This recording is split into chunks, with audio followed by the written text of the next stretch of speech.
ಇತಿಹಾಸ ಪುಟಗಳಲ್ಲಿ ಅನೇಕ ರಾಜರು ದೇಶವನ್ನು ಆಳ್ವಿಕೆ ಮಾಡಿಕೊಂಡು ಹೋಗಿದ್ದಾರೆ. ಆದರೆ ಜನರ ಮನಸ್ಸಿನಲ್ಲಿ ಕೆಲವು ರಾಜರುಗಳು ಮಾತ್ರ ಅಜರಾಮರವಾಗಿ ಉಳ್ಕೊಳ್ತಾರೆ.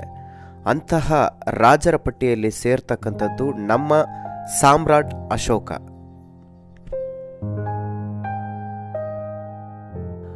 ನಾನ್ಯಾಕೆ ಈ ಸಂದರ್ಭದಲ್ಲಿ ಅಶೋಕನ ಬಗ್ಗೆ ಮಾತಾಡ್ತಾ ಇದ್ದೀನಿ ಅನ್ಕೊಂಡ್ರ? ಇಡೀ ಅಖಂಡ ಭಾರತವನ್ನು ಆಳ್ವಿಕೆ ಮಾಡಿದಂತಹ ಸಾಮ್ರಾಟ್ ಅಶೋಕನ ಬಗ್ಗೆ ತಾವೆಲ್ಲರೂ ಕೂಡ ಇತಿಹಾಸಗಳಲ್ಲಿ ಓದ್ಕೊಂಡಿರ್ತೀರ. 2000 ವರ್ಷಗಳ ಹಿಂದೆ ಅಶೋಕನ ಬಗ್ಗೆ ಕೆತ್ತಿರ್ತಕ್ಕಂತಹ ಶಿಲಾಶಾಸನ ನಮ್ಮ ಕರ್ನಾಟಕದಲ್ಲಿದೆ. ಅದನ್ನೇ ಇವಾಗ ನಾನು ನಿಮಗೆ ತೋರ್ಸಕ್ಕೆ ಹೋಗ್ತಾ ಇದ್ದೀನಿ. ಬನ್ನಿ ನೋಡ್ಕೊಂಡು ಬರೋಣ.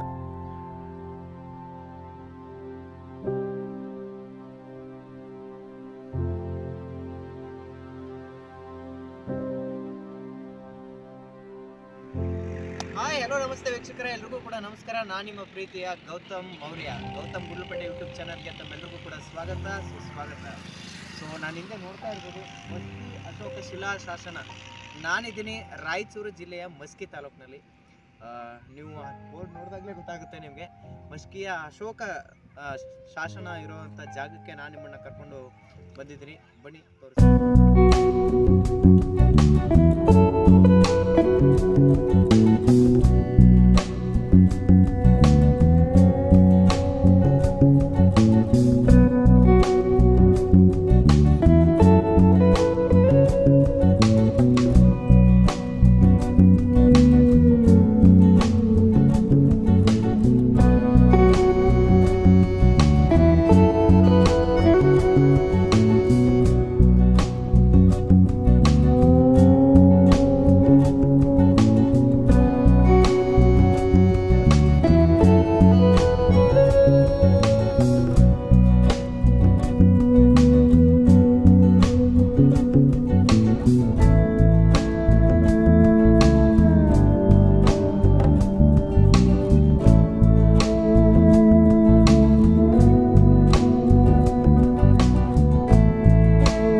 ಶಾಲೆಯಲ್ಲಿ ಕ್ಷೇತ್ರ ಅಧ್ಯಯನ ಅಂತೇಳಿ ಒಂದು ದಿನ ನಾವು ಅಂದ್ಕೊಂಡಿದ್ದೀವಿ. ಆ ಒಂದು ಕಾರಣದಲ್ಲಿ ಮಕ್ಕಳಿಗೆ ಮಸ್ಕಿಯಲ್ಲಿರುವಂಥ ಅಶೋಕನ ಶಿಲಾಶಾಸನ ಬಗ್ಗೆ ಮಾಹಿತಿಯನ್ನು ಕೊಟ್ಟು ಅವರಿಗೆ ಒಂದು ಸ್ಥಳವನ್ನು ತೋರಿಸಿಕೊಂಡು ಹೋಗಬೇಕಂತೇಳಿ ನಾವಿಂದು ನಮ್ಮ ಮಸ್ಕಿ ತಾಲೂಕಿನ ಸರ್ಕಾರಿ ಶಾಲೆ ಮಕ್ಕಳು ಇಲ್ಲಿ ಒಂದು ಅಶೋಕನ ಶಿಲಾಶಾಸನವನ್ನು ನೋಡೋಕ್ಕೆ ಬಂದಿದ್ದರು. ಮಕ್ಕಳಿಗೆ ವಿಶ್ ಮಾಡ್ತಾ ಒಳ್ಳೆಯದಾಗಲಿ ಅಂತ ಹೇಳಿ ಸರ್ರು ಕೂಡ ಪರಿಚಯ ಆದರು. ನನ್ನ ಚಾನಲ್ ಕೂಡ ಸಬ್ಸ್ಕ್ರೈಬ್ ಆದರು. ಅವ್ರಿಗೂ ಕೂಡ ಈ ಸಂದರ್ಭದಲ್ಲಿ ಧನ್ಯವಾದಗಳು. ಎಲ್ಲ ಮಕ್ಕಳಿಗೂ ಕೂಡ ಒಳ್ಳೆಯದಾಗಲಿ. Thank you, all the best ನಿಮಗೆಲ್ಲ. ಈ ಒಂದು ಶಾಸನವನ್ನು 1915ರಲ್ಲಿ ಸಿ ಬೀಡನ್ರವರು, ಬ್ರಿಟಿಷ್ನ ಗೋಲ್ಡ್ ಮೈನಿಂಗ್ ಇಂಜಿನಿಯರ್ ಆಗಿರ್ತಾರೆ, ಅವರು ಇದನ್ನು ಪತ್ತೆ ಹಚ್ತಾರೆ. ಈ ಒಂದು ಶಾಸನ ಬ್ರಾಹ್ಮಿ ಲಿಪಿಯಲ್ಲಿದೆ. 8 ಸಾಲುಗಳನ್ನು ಒಳಗೊಂಡಿರತಕ್ಕಂತಹ ಈ ಒಂದು ಬ್ರಾಹ್ಮಿ ಲಿಪಿಯ ಶಾಸನದಲ್ಲಿ ದೇವನಾಂಪ್ರಿಯ ಅಶೋಕ ಅನ್ನೋದನ್ನು ಇದರಲ್ಲಿ ಶಾಸನದಲ್ಲಿ ಪತ್ತೆ ಹಚ್ಚಲಾಗಿದೆ. ದೇಶದ ತುಂಬೆಲ್ಲ ಇದ್ದಂತಹ ಶಿಲಾಶಾಸನಗಳಲ್ಲಿ ದೇವನಾಂಪ್ರಿಯ ಹಾಗೂ ಪ್ರಿಯದರ್ಶಿ ಅಂತಕ್ಕಂಥದ್ದು ಗುರುತಿಸಲಾಗಿತ್ತು. ಆದರೆ ಯಾರು ಈ ದೇವನಾಂಪ್ರಿಯ ಪ್ರಿಯದರ್ಶಿ ಎಂಬುದಕ್ಕೆ ಉತ್ತರ ಸಿಕ್ಕಿದ್ದು ನಮ್ಮ ಈ ಒಂದು ಮಸ್ಕಿಯ ಶಿಲಾಶಾಸನದಲ್ಲಿ ಸಾಮ್ರಾಟ್ ಅಶೋಕನ ಹೆಸರು ಉಲ್ಲೇಖ ಆಗಿರತಕ್ಕಂಥದ್ದು.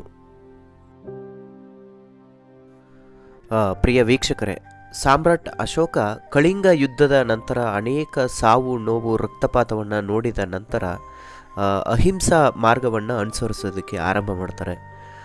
ಭಾರತದಲ್ಲಿ ಬೌದ್ಧ ಧರ್ಮ ಆಗಾಗಲೇ ಹೆಮ್ಮರವಾಗಿ ಬೆಳೆದಿತ್ತು. ಆ ಸಂದರ್ಭದಲ್ಲಿ ಬೌದ್ಧ ಧರ್ಮಕ್ಕೆ ಅನುಯಾಯಿಯಾಗಿ ಬೌದ್ಧ ಧರ್ಮವನ್ನು ಇಡೀ ದೇಶದಾದ್ಯಂತ ಪ್ರಚಾರವನ್ನು ಕೈಗೊಳ್ತಾನೆ. ಅನೇಕ ಬೌದ್ಧ ಸ್ತೂಪಗಳನ್ನು ನಿರ್ಮಾಣ ಮಾಡ್ತಾರೆ. ನಾವು ಸಾಕಷ್ಟು ಬೌದ್ಧ ಸ್ತೂಪಗಳನ್ನ ನೋಡ್ಬೋದು. ಅನೇಕ ಅವಶೇಷಗಳು ಕೂಡ ಈಗಲೂ ಕೂಡ ಸಿಗ್ತವೆ. ಅನೇಕ ಬೌದ್ಧ ಸ್ತೂಪಗಳು ನಾಶ ಆಗಿದ್ದಾವೆ. ಇಡೀ ಭಾರತದ ತುಂಬ ಬೌದ್ಧ ಧರ್ಮವನ್ನು ಬೆಳೆಸಿದಂತಹ ಪೋಷಿಸಿದಂತಹ ಒಬ್ಬ ಮಹಾನ್ ರಾಜ ಅಂತ ಹೇಳ್ಬೋದು ಸಾಮ್ರಾಟ್ ಅಶೋಕನನ್ನು.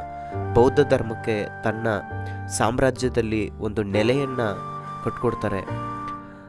ಈಗಲೂ ಕೂಡ ನಮ್ಮ ರಾಷ್ಟ್ರೀಯ ಲಾಂಛನಗಳಲ್ಲಿ ಹಾಗೂ ಬಾವುಟಗಳಲ್ಲಿ, ರಾಷ್ಟ್ರೀಯ ಚಿಹ್ನೆಗಳಲ್ಲಿ ನಾವು ಅಶೋಕನ ಒಂದು ಕುರುಹುಗಳನ್ನು ಅಜರಾಮರವಾಗಿರೋದನ್ನು ನಾವು ನೋಡ್ತೇವೆ.